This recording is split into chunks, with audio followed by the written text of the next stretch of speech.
नमस्कार साथियों, आप सभी का हमारे इस द्रोड़ा पीसीएस के यूट्यूब प्लेटफॉर्म पर स्वागत है।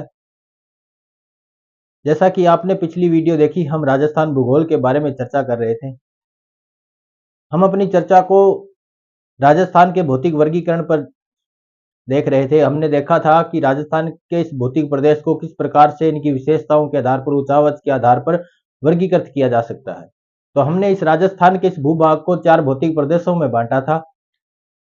हमने इस राजस्थान के इस भौतिक प्रदेश को, राजस्थान को कितने भागों में बांटा?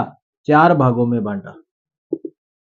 कौन कौन से भाग थे? तो एक था पश्चिमी मरुस्थलीय प्रदेश, पश्चिमी मरुस्थलीय प्रदेश। दूसरा था अरावली प्रदेश, दूसरा अरावली प्रदेश। तीसरा था पूर्वी मैदानी प्रदेश, पूर्वी मैदानी प्रदेश। और चौथा था दक्षिण पूर्वी पठारी प्रदेश, दक्षिण पूर्वी पठारी प्रदेश। तो इस प्रकार से हमने राजस्थान को इन 4 भागों में बांटा। और आगे हम पश्चिमी मरुस्थल के बारे में बात कर रहे थे, पश्चिमी मरुस्थलीय प्रदेश के बारे में बात कर रहे थे, जिसको भी हमने कितने भागों में बांटा? तो 2 भागों में बांटा। एक बांटा हमने शुष्क प्रदेश के बाद, शुष्क प्रदेश के रूप में, और दूसरा अर्ध शुष्क प्रदेश के रूप में, अर्ध शुष्क प्रदेश के रूप में। तो इस प्रकार से हमने राजस्थान का विभाजन किया, उसका उप विभाजन किया। शुष्क प्रदेश को भी हमने आगे 2 भागों में बांटा। कितने भागों में बांटा? 2 भागों में। एक तो ऐसा जहां पे बालू का स्तूप पाए जाते हैं, तो बालू का स्तूप युक्त प्रदेश। और दूसरा ऐसा प्रदेश जहां बालू का स्तूप नहीं है, पथरीला क्षेत्र है, हमादा क्षेत्र है, उसको हमने अलग भागों में बांटा। किस नाम से बांटा? तो बालू का स्तूप मुक्त प्रदेश, बालू का स्तूप मुक्त प्रदेश, और एक बालू का स्तूप युक्त प्रदेश। तो इस प्रकार से हमने इस राजस्थान का वर्गीकरण किया, उसका उप विभाजन किया। इन प्रदेशों को, इन उप भागों को भी हमने आगे और उप भागों में बांटा। पश्चिमी मरुस्थलीय प्रदेश को 2 भागों में बांटा जा सकता है, शुष्क प्रदेश और अर्ध शुष्क प्रदेश। 25 सेमी समवर्षा रेखा है जो इस पश्चिमी मरुस्थलीय प्रदेश को कितने भागों में बांटती है? 2 भागों में बांटती है। और राजस्थान के इस पश्चिमी मरुस्थलीय भौतिक प्रदेश को 50 सेमी वर्षा रेखा अरावली प्रदेश से क्या कर देती है? अलग कर देती है। उसके बाद हमने देखा बालू का स्तूप युक्त प्रदेश और बालू का स्तूप मुक्त प्रदेश, जिसमें बालू का स्तूप युक्त प्रदेश के बारे में हमने चर्चा कर ली थी। हमने बालू का स्तूपों के बारे में चर्चा कर ली थी, क्षेत्र पढ़ लिए थे, कौन कौन से क्षेत्र है, कौन कौन से जिले इसमें शामिल है, उन सब के बारे में हमने चर्चा कर ली थी। आज हम देखेंगे बालू का स्तूप मुक्त प्रदेश की क्या विशेषताएं हैं, क्यों इसे बालू का स्तूप मुक्त कहते हैं, या बालू का स्तूप नहीं है, रेत के टीले नहीं है, तो और क्या पाया जाता है। हम उन सब के बारे में आज यहाँ पे क्या करेंगे? तो चर्चा करेंगे। हम अपनी चर्चा को आज शुरू करेंगे बालू का स्तूप मुक्त प्रदेश से। तो हमारा सेशन आज से शुरू होता है बालू का स्तूप मुक्त प्रदेश से। आज हम अपने इस सेशन में पढ़ेंगे बालू का स्तूप मुक्त प्रदेश। तो अपना टॉपिक रहेगा बालू का स्तूप मुक्त प्रदेश, बालू का स्तूप मुक्त प्रदेश। इस बालू का स्तूप मुक्त प्रदेश में क्या क्या पाया जाता है, क्या नहीं पाया जाता, उसके बारे में हम चर्चा करेंगे। कब इसका निर्माण हुआ, इसमें क्या विशेषताएं पाई जाती है, सब के बारे में हम इसकी चर्चा करेंगे। हम देखते हैं कि ये जो बालू का स्तूप मुक्त प्रदेश है, यहाँ पे यदि बालू का स्तूप नहीं है तो क्या है? ये मरुस्थल तो है।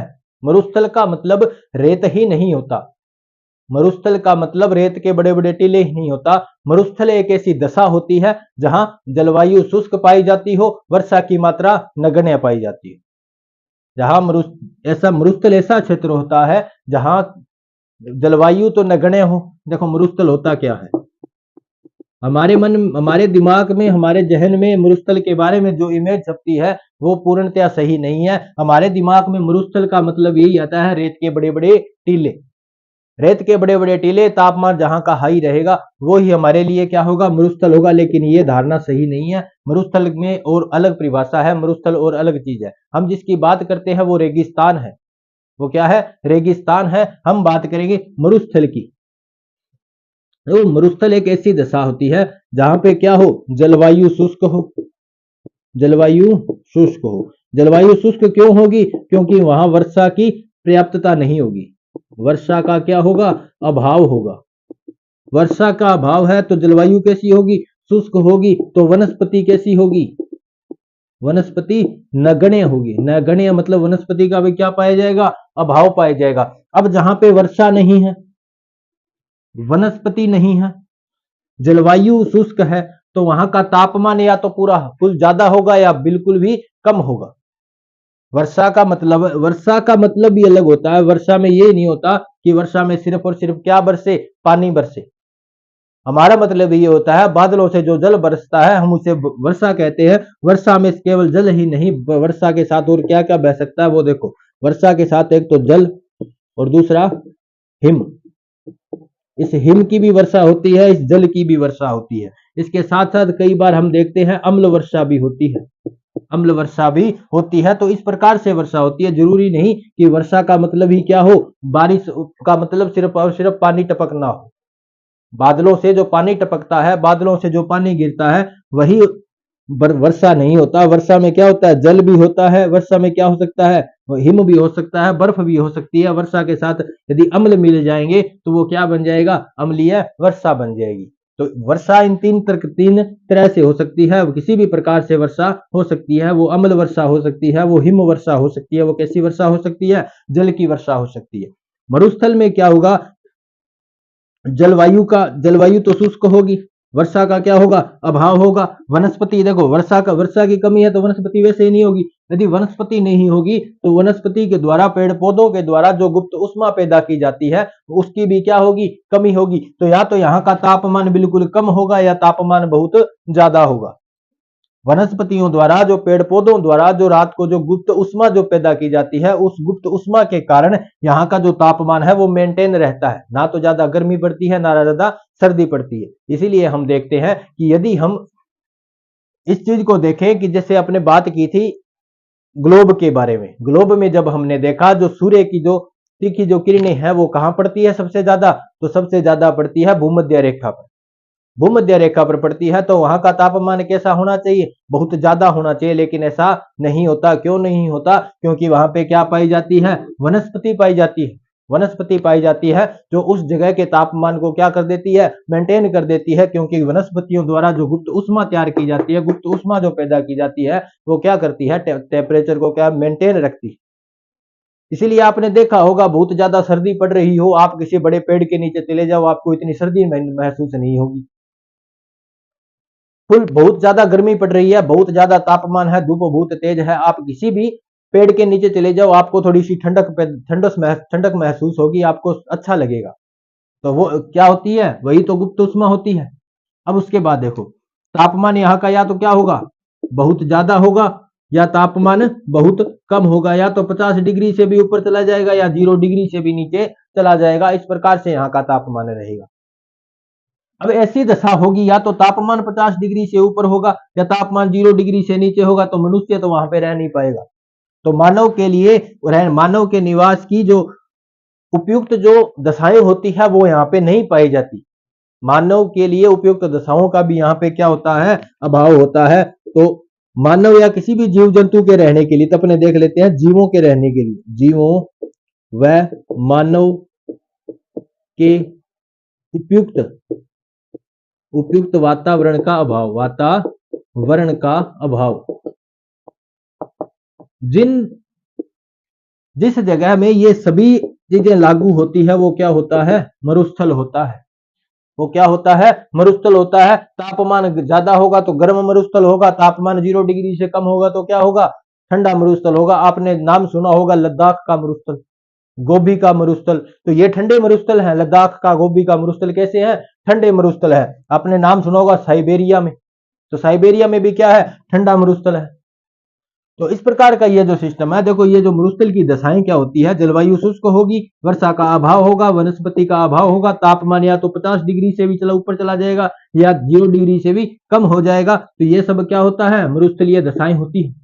जहां पे देखो जीवों व मानव के उपयुक्त वातावरण का अभाव होता है, वहां पे जीव और कोई किसी भी प्रकार के जीव जंतु या मानव नहीं रह पाते, लेकिन कुछ ऐसे जीव होते हैं जो यहाँ इस जगह पर क्या कर लेते हैं, अपने खुद को अनुकूल कर लेते हैं। उनका अनुकूलन कुछ इस प्रकार से हो जाता है, वो इन जगहों पर भी क्या करने लग जाते हैं, निवास करने लग जाते हैं। जैसे मानव देखो इस इतने तापमान में भी अपने देखते हैं जैसलमेर में लोग रह रहे हैं। ऊंट है तो ऊंट देखो इस गर्म इलाके में भी रहते हैं, इस रेगिस्तान में भी, इस थार के मरुस्थल में भी रहते हैं, जहां का तापमान 50 डिग्री से ऊपर चला जाता है। और ये जो ऊंट है ये लद्दाख में भी पाए जाते हैं, जहां का तापमान 0 डिग्री से क्या होता है, कम होता है। लद्दाख में जो ऊंट पाए जाते हैं वो 2 कुबड़ होती है। उनके कुबड़ कैसी होती है, इस प्रकार से होती है, 2 कुबड़ होती है। और अपने जो थार के मरुस्थल में जो ऊंट पाए जाते हैं उनके एक ही कुबड़ होती है। तो ये जो सिस्टम है देखो, इस प्रकार की जो जहां दशाएं होगी वो क्या होगा, मरुस्थल होगा। तो मरुस्थल का मतलब ये नहीं है कि वो सिर्फ रेत है। मरुस्थल में पथरीला क्षेत्र भी हो सकता है, क्योंकि लद्दाख में तो रेत नहीं मिलेगी। लद्दाख में रेत नहीं है, वहां पे क्या है, पथरीला क्षेत्र है। देखो रेत मरुस्थल में दोनों चीज आ सकती है, या तो पथरीला मरुस्थल होगा या रेतीला मरुस्थल होगा। इस प्रकार की जहां पे दशाएं होंगी वो क्या होगा, मरुस्थल होगा। जलवायु शुष्क, वर्षा का अभाव, वनस्पति का अभाव, तापमान या तो ज्यादा या बिल्कुल भी कम होगा। जीवों व मानव के रहने के लायक वहां की जो जलवायु है, वातावरण है, वो नहीं होगा। तो वो सब क्या होगा, मरुस्थल होगा। तो आज हम इसी प्रकार के एक मरुस्थल की बात करेंगे जो बालू का स्तूप युक्त है, जहां पे रेत के टीले नहीं पाए जाते। मैं आशा करता हूं कि आपका यह कंफ्यूजन दूर हो गया होगा कि मरुस्थल कहते किसे। अब हम बात करते हैं आगे।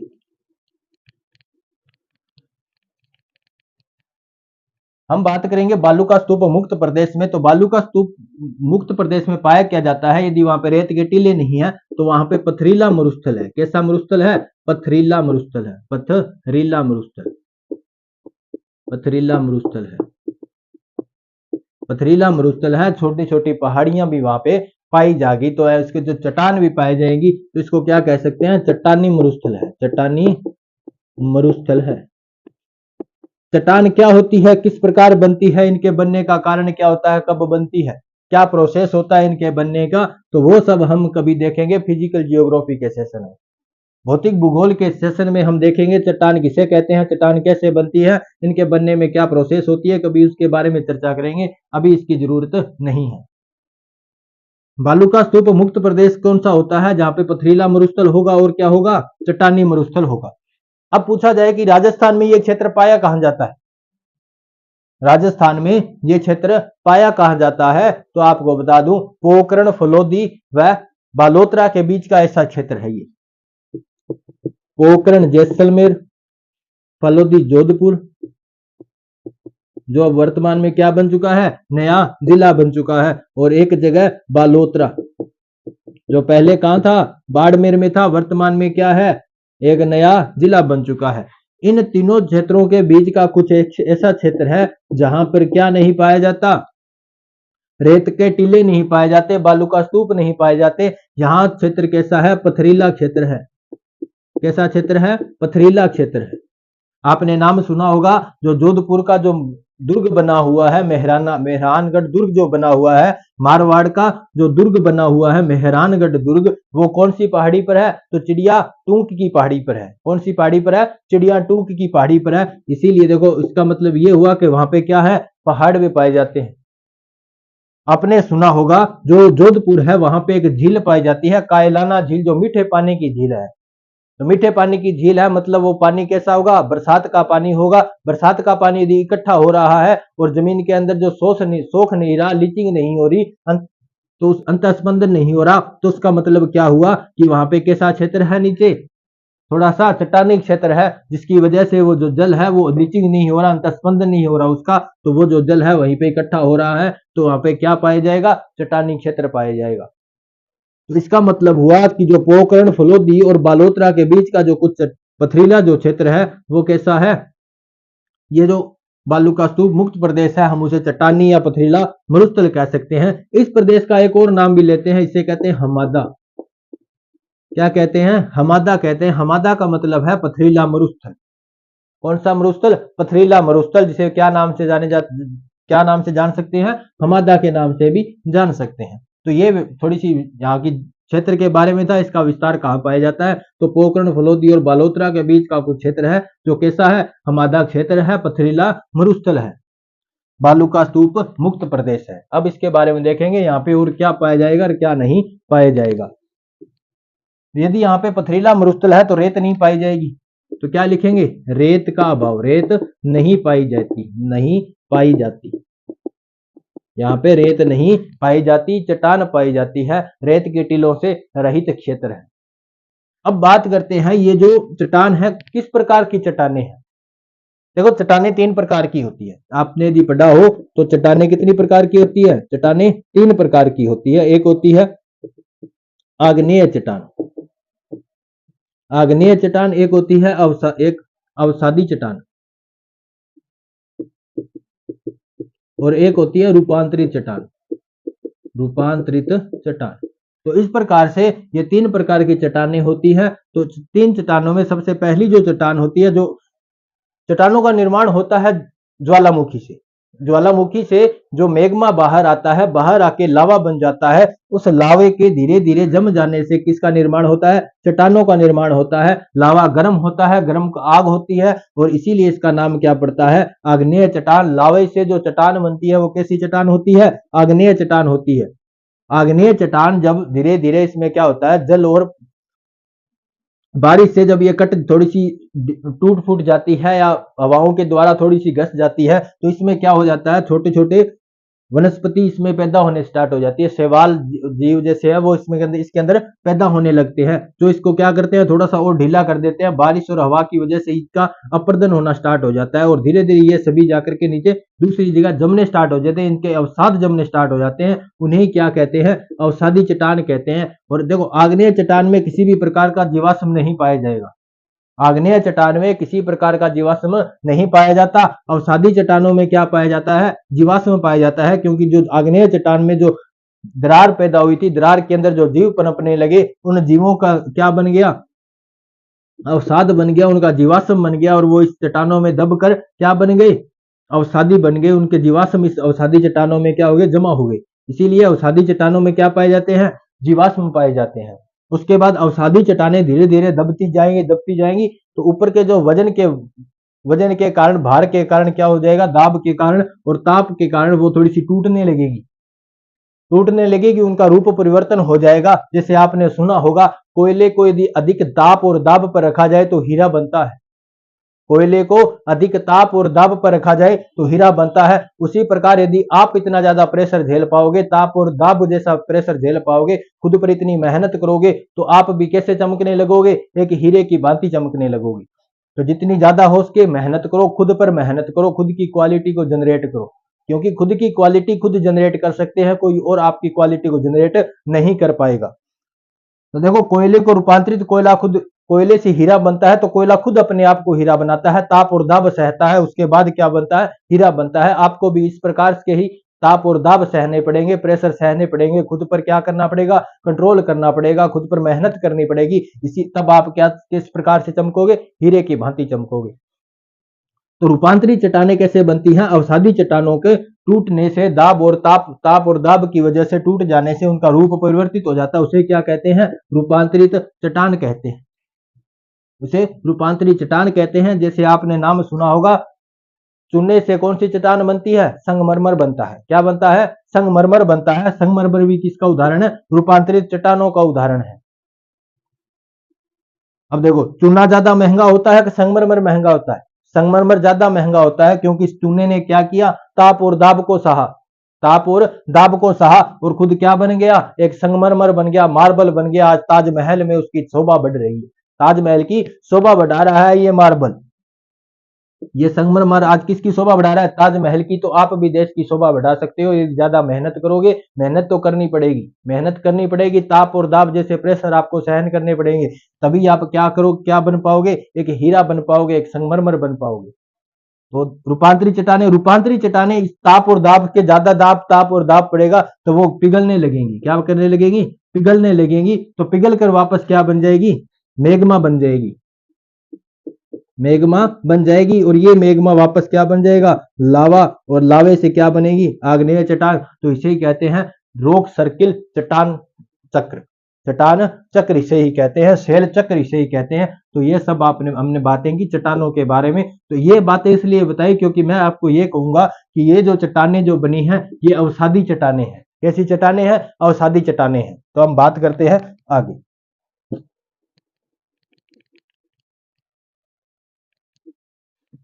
यहाँ की जो ये चट्टानें हैं कैसी चट्टानें हैं? अवसादी चट्टानों का उदाहरण है। ये जो अवसादी चट्टानों में जो चूना पत्थर के साथ साथ जीवाश्म में भी पाए जाते हैं। ये जो चट्टानें कैसी है? अवसादी चट्टानें हैं।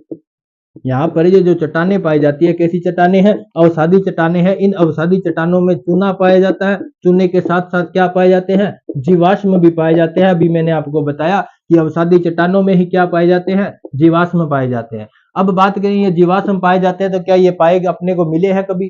तो मिले हैं ना, आक्कलवुड गांव से। जैसलमेर का आक्कल गांव है जहां से हमें पौधों के जीवाश्म मिले हैं जिन्हें हम वुड फॉसिल्स कहते हैं। वुड फॉसिल्स, वुड का मतलब होता है लकड़ी, फॉसिल का मतलब होता है जीवाश्म। तो आकल गांव से हमें वुड फॉसिल्स मिले हैं। आकल गांव कहां पे है? जैसलमेर में है। वुड फॉसिल्स वहां पे से अपने को मिले हैं। वुड फॉसिल्स का मतलब जो लकड़ी के क्या मिले हैं? पुराने अवशेष मिले हैं जिनसे हम यह बता सकते हैं कि ये जो लकड़ी है ये कब किस काल की है? जुरेसिक काल की है। किस काल की है? जुरेसिक काल की है। ये जुरेसिक काल क्या है? इसके लिए आपको थोड़ा वेट करना पड़ेगा या इसके लिए आपको पृथ्वी का भूगर्भिक इतिहास पढ़ना पड़ेगा। जब आप इस पृथ्वी का भूगर्भिक इतिहास पढ़ोगे तो आपको पता चलेगा ये वुड फॉसिल्स, ये जुरेसिक क्या है। इसके लिए हमारे भारतीय इतिहास की क्लास में आपको ये देखने को मिलेगा जुरेसिक काल क्या होता है, जो अभी पैरेलल साथ में चल रही है। आप हमारे यूट्यूब प्लेटफॉर्म पर जाकर प्लेलिस्ट में Indian history by Sanjay sir देखेंगे तो आपको उसमें ये क्लास आपको दिख जाएगी। ये जुरेसिक काल क्या है, पृथ्वी का भूगर्भिक इतिहास क्या है, आप उसके बारे में वहां पे देख सकते हो। अब देखो इसके अंदर जो हमने देखा ये जो जीवाश्म कहाँ पाए गए? आक्कल गांव में पाए गए। किस प्रकार के पाए गए? लकड़ी के पाए गए, फॉसिल्स पाए गए, जीवाश्म पाए गए, जो किस काल के माने जाते हैं? जुरेसिक काल के माने जाते हैं। जुरेसिक काल के यहाँ और भी है। देखो जुरेसिक काल प्रसिद्ध है डायनासोर के लिए। आपने एक हॉलीवुड मूवी देखी होगी जुरेसिक, जुरेसिक पार्क। एक हॉलीवुड मूवी है जुरेसिक पार्क जिसमें किसके बारे में है? मूवी किस पर है? तो डायनासोर पर है। इस जुरेसिक काल के अंदर ही डायनासोर का उद्भव हुआ और इसी में क्या हो गया? विनाश हो गया उनका, वे विलुप्त हो गए। उसके बाद और यदि कोई विशेषता यदि और यहाँ के कोई जीवाश्म और मिले हैं तो मिले हैं ना। एक जगह है कुलधरा गांव, कुलधरा गांव जैसलमेर का एक गांव है कुलधरा गांव। वहां से हमें व्हेल मछली के अवशेष भी मिले, व्हेल मछली के अवशेष मिले जिसके बारे में हम पहले भी चर्चा कर चुके हैं। तो ये जो व्हेल मछली का जो उदाहरण है ये हमें ये बताता है कभी इस जगह पे क्या पाया जाता था? समुद्र पाया जाता था। एक विशाल समुद्र, विशाल सागर यहाँ पे लहराता होगा कभी। तो इस प्रकार से ये जो यहाँ के अवसादी चट्टानों का ये जो उदाहरण माने जाते हैं, क्यों माने जाते? क्योंकि यहाँ पे एक तो जीवाश्म पाया गया और एक चूना। चूना अवसादी चट्टानों का उदाहरण है क्योंकि चूने का रूपांतरित होकर क्या बन जाते हैं? संगमरमर बन जाता है, जो रूपांतरित चट्टानों का उदाहरण है। ये जो चूना किससे बनता है? तो आग्नेय चट्टानों के अवसाद से क्या बनेगा? चूना बनेगा। आग्नेय चट्टानों के अवसाद से चूना बनता है। तो हम कह सकते हैं कि ये जो अमादा क्षेत्र है इसमें जो चट्टानें पाई जाती हैं वो कैसी है? अवसादी चट्टानें हैं। जुरेसिक युग की यहाँ पे जीवाश्म पाए गए हैं। तो अवसादी चट्टानों के उदाहरण हमें यहां से प्राप्त होते हैं। उसके बाद देखते हैं इस बालू का स्तूप मुक्त प्रदेश में और क्या क्या विशेषता पाई जाती है, तो उसके बारे में देखते हैं। देखो जो पूरा जो ये पश्चिमी मरुस्थल प्रदेश है ये 33 सागर का हिस्सा है। तो यहाँ का जल कैसा होगा? खारा होगा। जो भूगर्भ में जो जल पाया जाता है वो कैसा होगा? खारा होगा।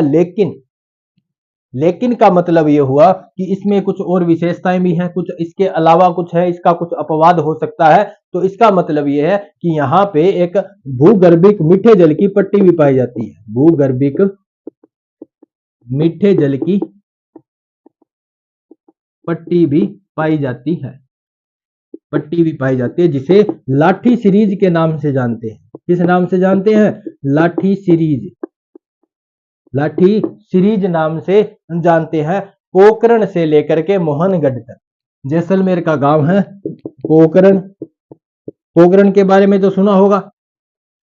पोखरण में एक दुर्ग भी बना हुआ है जहां पर कभी रामदेव जी जो लोक देवता है वो कभी वहां पे रहा करते थे। उसके बाद उन्होंने रुणेचा को अपना नगर बसाया। तो पोखरण से मोहनगढ़ तक, पोखरण से मोहनगढ़ तक क्या है, एक भूगर्भिक मीठे जल की पट्टी है जिसका जो लगभग 60 से 80 किलोमीटर तक के क्षेत्र में पाई जाती है। 60 से 80 किलोमीटर का ऐसा क्षेत्र है जहां पे भूगर्भ में एक क्या पाई जाती है, मीठे जल की पट्टी है, जहां पे पानी कैसा है, नीचे मीठा है, जहां का नीचे का जल कैसा है, मीठा जल है। ये जो लाठी सीरीज है, तो देखो ये मीठे जल की पट्टी है, कुछ इस प्रकार से पट्टी होगी। इसको लाठी सीरीज क्यों कहते हैं वो भी देखो। और इसमें देखो यदि मीठा जल है, लोगों को ऐसा तो पता नहीं चला होगा देख के, तो इसमें कोई स्मेल तो आई नहीं होगी। क्या हुआ होगा कि लोगों ने कभी वहां पे नलकूप खोदे होंगे, ट्यूबवेल खोदे होंगे पानी के लिए। ट्यूबवेल खोदे, जब उन्होंने पानी पी के देखा तो उन्हें लगा ये पानी तो मीठा है, मीठे पानी का है, मीठा पानी है, पीने लायक पानी है। क्योंकि रेगिस्तान के मरुस्थल के अलग जगहों पर क्या पाया जाता है, पानी, खारा पानी पाया जाता है जिसमें नमक की मात्रा पाई जाती है, लेकिन ये ऐसा पानी नहीं था।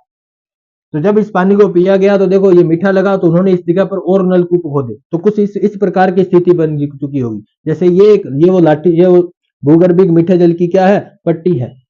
अब इसके अंदर नलकूप खोदे गए, एक यहाँ पे खोद दिया गया, एक यहाँ पे खोद दिया गया, इस प्रकार से यहाँ पे क्या बना दिए गए, नलकूप बना दिए गए। यदि आपने बांस को देखा होगा तो उसमें देखा होगा इस प्रकार के नोड बने होते हैं, इस प्रकार के नोड बने होते हैं, ये उसकी बांस की जो बीच की जो जिसे पोरी कहते हैं वो है, ठीक है।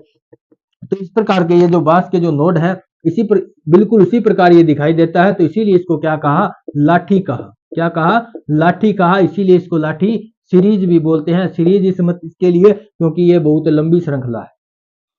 तो ये जो है लगभग कितने किलोमीटर के क्षेत्र में है, तो 60 से 80 किलोमीटर के क्षेत्र में है। पोखरण से लेकर के मोहनगढ़ तक ये भूगर्भिक मीठे जल की पट्टी है जिसमें कैसा पानी पाया जाता है, मीठा। सबसे ज्यादा यहाँ के जो नलकूप बने हैं, ये जो नलकूप बनाए गए हैं, सबसे ज्यादा राज्य एक गांव है चांदन गांव, चांदन गांव। तो इस चांदन गांव में सबसे ज्यादा क्या बनाए गए हैं, नलकूप बनाए गए हैं। क्योंकि देखो ये नलकूप यदि मीठे पानी के हैं तो यहाँ के जो लोग रहते होंगे उनमें आपस में कभी लड़ाई झगड़ा भी हो जाता होगा, ठीक है। दूसरा तो ये क्योंकि ये भारत और पाकिस्तान की बॉर्डर के बिल्कुल पास में है, उसके लिए। और देखो यहाँ के जो लोग हैं उनको कभी ऐसी कोई स्थिति ना बने कि वो आपस में लड़े झगड़े, तो ये इन जो नलकूप पर जो अधिकार है वो किसका है, भारतीय सेना का है, भारतीय सेना का है, बीएसएफ का है, भारतीय सीमा दल का है, ठीक है। तो इस प्रकार के यानी कि जो बीएसएफ है उसका यहाँ पे क्या है, नियंत्रण है इन नलकूपों पर। ये जो चांदन गांव है यहाँ पे सबसे ज्यादा नलकूप पाए जाते हैं, इसीलिए इस चांदन गांव को थार का घड़ा कहते हैं, थार का घड़ा कहते हैं। इस चांदन गांव को क्या कहते हैं, थार का घड़ा कहते हैं। क्यों कहते हैं, क्योंकि यहाँ पे सबसे ज्यादा जो नलकूप बनाए गए हैं, जो इस मीठे जल के नलकूप है, मीठे पानी के नलकूप है, इसीलिए चांदन गांव को क्या कहते हैं, थार का घड़ा कहते हैं। तो हमने देखा भूगर्भिक मीठे जल की पट्टी कहाँ पाई जाती है, पोखरण से मोहनगढ़ के बीच पाई जाती है। यहाँ पे जो नलकूप बने हैं मीठे पानी के, तो उस सबसे ज्यादा जो नलकूप कहाँ पे बने हैं, चांदन गांव में बने हैं। तो इसको लिख लेते हैं। कितने किलोमीटर लंबी दूरी में है, तो 60 से 80 किलोमीटर की लंबाई में पाई जाती है। जो नलकूप बने हैं, सबसे ज्यादा जो नलकूप कहाँ पे बने हैं, चांदन गांव में। सर्वाधिक नलकूप, सर्वाधिक नलकूप कहाँ बने हैं, चांदन गांव में। चांदन गांव में सर्वाधिक नलकूप बने हैं, इसीलिए चांदन को क्या कहते हैं, थार का घड़ा कहते हैं, थार का घड़ा कहते हैं। अब देखो कईयों के दिमाग में आया होगा कि देखो ये जो मीठा पानी है, तो देखो इस क्षेत्र में क्या पाया जाता है, ये जो क्षेत्र है, ये जो प्रदेश है, किसका अवशेष माना जाता है, तैतीस सागर का अवशेष माना जाता है। इसलिए यहाँ का जो बाकी क्षेत्रों का जो जल कैसा है, कैसा खारा जल है, खारा पानी है। तो ये जो पानी मीठा है, तो इसका मीठे पानी का कारण क्या है, कईयों के दिमाग में से क्वेश्चन आते हैं। कुछ जिज्ञासु लोग होते हैं जो जानने की क्या रखते हैं, इच्छा रखते हैं, वो बातों को सुनना ज्यादा पसंद करते हैं, जानने पसंद करते हैं, उसके बारे में जानना पसंद करते हैं। कुछ जिज्ञासु लोग होते हैं, उन जिज्ञासु लोगों ने क्या किया, इस जगह के बारे में खोजबीन स्टार्ट कर दी, खोजबीन शुरू कर दी, कुछ रिसर्च चली यहाँ पे। तो रिसर्च के अंदर इस जगह पर उन्होंने कहा कि देखो यहाँ पे कभी सरस्वती नदी बहा करती थी, इस क्षेत्र में क्या था, कभी सरस्वती नदी बहा करती थी। जब ये क्षेत्र ऐसा कैसा था, समुद्री क्षेत्र था, तो यहाँ से कभी एक सरस्वती नदी आती थी। हो सकता है ये जो जलीय अवशेष है, ये जो मीठे जल का जो अवशेष जो अभी यहाँ पे हमें मिला है, ये कौन से किसका हो, तो हो सकता है ये अवशेष सरस्वती नदी का हो। सरस्वती नदी का हो, तो उस सरस्वती नदी के की खोज के लिए यहाँ पे प्रोजेक्ट सरस्वती चलाया गया। क्या चलाया गया? प्रोजेक्ट सरस्वती चलाया गया। तो हम बात करेंगे प्रोजेक्ट सरस्वती के बारे में। एक प्रोजेक्ट चलाया गया जिसका नाम रखा गया प्रोजेक्ट सरस्वती। क्यों चलाया गया? इस जो मीठे जल की ये जो पट्टी है, इस मीठे जल के कारण के बारे में पता करने के लिए कुछ जिज्ञासु लोगों ने क्या किया, इसकी खोजबीन शुरू की और कहा कि कभी यहाँ पे सरस्वती नदी बहा करती थी, उस सरस्वती नदी का हो सकता है ये क्या हो, अवशेष हो, उसका क्या हो, ये अवशेष हो। तो उसकी खोजबीन स्टार्ट कर दी। खोजबीन स्टार्ट की तो क्या किया, प्रोजेक्ट सरस्वती, यानी कि कहा गया कि लाठी सीरीज में सरस्वती नदी की खोज हेतु चलाया गया। अब देखो इसकी रिपोर्ट पेश की होगी कभी, तो एक समिति बनी थी के.एस. वालदिया की अध्यक्षता में एक समिति बनाएगी के.एस. वालदिया समिति। तो उस समिति ने अपनी जो रिपोर्ट उन्होंने पेश की 26 नवंबर 2016। के.एस. वालदिया समिति ने अपनी रिपोर्ट कब पेश की? तो 26 नवंबर 2016 को पेश की और अपनी रिपोर्ट में ये कहा कि ये जो क्षेत्र है, ये जो मीठे जल की पट्टी है, किसका अवशेष है? सरस्वती नदी का अवशेष है। तो इन्होंने सरस्वती नदी को क्या घोषित कर दिया? जिंदा नदी घोषित कर दिया। इन्होंने क्या किया? सरस्वती नदी को जिंदा नदी घोषित किया। इस रिपोर्ट के आधार पर सरस्वती नदी को क्या किया गया? जीवित नदी, जिंदा नदी घोषित कर दिया गया और कहा गया ये जो लाठी सीरीज है किसका अवशेष है? सरस्वती नदी का अवशेष है। अब देखो ये जो मीठा जल है, मीठा पानी है, तो देखो मीठा पानी है तो यहाँ का आसपास का क्षेत्र उपजाऊ होगा। यहाँ पे कुछ घास वगैरह, कुछ घास पैदा हुई होंगी। तो देखो इस क्षेत्र में जो प्रमुख घास पाई जाती है उसके बारे में देख लेते हैं। इस जगह पर सेवण, धामन और करंज जैसी घासें पाई जाती हैं। कौन सी घासें पाई जाती हैं? सेवण, करंज व धामन। ये पौष्टिक घासें होती है जिनमें क्या पाया जाता है? कैल्शियम की मात्रा सर्वाधिक होती है। पशुओं के लिए ये लाभदायक होती है, दुधारू पशुओं के लिए लाभदायक होती है। सेवण, करंज और धामन घासें जो कहाँ पाई जाती है? इस लाठी सीरीज के क्षेत्र में पाई जाती है। इस लाठी सीरीज के क्षेत्र में पाई जाती है। कौन सी घास? सेवण, करंज और धामन घास पाई जाती है। धामन घास पाई जाती है। तो यह क्षेत्र कैसा क्षेत्र हो गया? लाठी सीरीज हो गई। हमने इस लाठी सीरीज के बारे में बात की। अब हम एक और नाम सुनते हैं। ये जो क्षेत्र है, देखो कभी ऐसा होता है ना कि आप इस क्षेत्र में चले जाओ, आपको जैसे इस क्षेत्र में छोड़ दिया जाए, आसपास आप देखोगे यहाँ पे तो हरियाली हरियाली है। क्यों? आसपास मीठा जल है, घास पाई जाती है। आपने सेमन, दामन और करंज जैसी घासों के बारे में देखा। यहाँ पे कुछ और फसलें भी उगाई जाती होंगी। तो आपने ऐसी जगह देखी और आप यहाँ पे देख रहे हैं रेगिस्तान में तो है ही नहीं, हम तो पता नहीं कहाँ आ चुके हैं। लोग ऐसे कहते हैं राजस्थान में ये है, राजस्थान में ऐसा, राजस्थान में रेतीला क्षेत्र है, राजस्थान में तापमान ज्यादा होता है, राजस्थान में पानी खारा मिलता है। तो यदि आप इस क्षेत्र में देखोगे तो आपको अलग ही महसूस होगा। आपको उन सभी वे बातें से आपको झूठी महसूस होगी यदि आप यहाँ पे पहली बार आए हो तो। और आपको यदि सीधा डायरेक्ट कैसी जगह छोड़ दिया जाए तो लाठी सीरीज वाले क्षेत्र में छोड़ दिया जाए, चांदन गांव में छोड़ दिया जाए। क्यों? यहाँ के आसपास क्षेत्र कैसा होगा? हरियाला क्षेत्र होगा।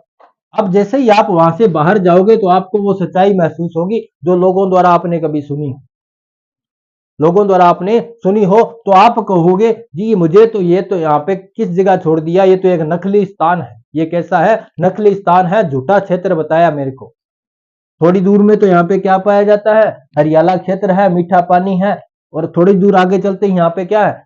रेतीला क्षेत्र है, पानी देखने को नहीं मिलता। मीठा क्यों? खारा ही पानी नहीं मिलता। तो ऐसा क्षेत्र है, इसलिए क्षेत्र को क्या नाम देते हैं? नकलिस्तान नाम देते हैं। क्या नाम देते हैं? नकलिस्तान नाम देते हैं। नकलिस्तान का मतलब जो भूजल पट्टी के ऊपर जो क्षेत्र है उस जगह क्या पाया जाता है? हरियाला क्षेत्र है। हरियाला जो भूभाग है उसे ही क्या कहते हैं? नकलिस्तान कहते हैं। क्या किसे कहेंगे? लाठी सीरीज के क्षेत्र में जो हरियाली युक्त प्रदेश है, हरियाली युक्त क्षेत्र है उसे नखलिस्तान कहते हैं, नखलिस्तान कहते हैं। उसे क्या कहते हैं? नखलिस्तान कहते हैं। इस क्षेत्र में जो ये घासें हैं जो ये पाई जाती है, कौन कौन सी अभी आप अभी देखे थे इस क्षेत्र में सेवण, करंज व धामण जैसी घासें पाई जाती है, धामण जैसी घासें पाई जाती हैं। तो ये हमने बात की आज बालू का स्तूप मुक्त प्रदेश के कुछ क्षेत्रों के बारे में, जिसने हमने लाठी सीरीज के बारे में बात की, हमादा क्षेत्र के बारे में बात की, कुछ चट्टानी क्षेत्रों के बारे में बात की। तो कैसी लगी आज की ये क्लास आप हमें कमेंट में बता सकते हैं। यदि अच्छी लगी हो तो लाइक करना, शेयर करना, और यदि आप हमारे चैनल पर अभी तक नए हो, चैनल को सब्सक्राइब नहीं किया है तो चैनल को सब्सक्राइब कर लीजिएगा, बेल आइकन को ऑन कर लीजिएगा ताकि आने वाली क्लासों के नोटिफिकेशन आपको मिल सके। धन्यवाद।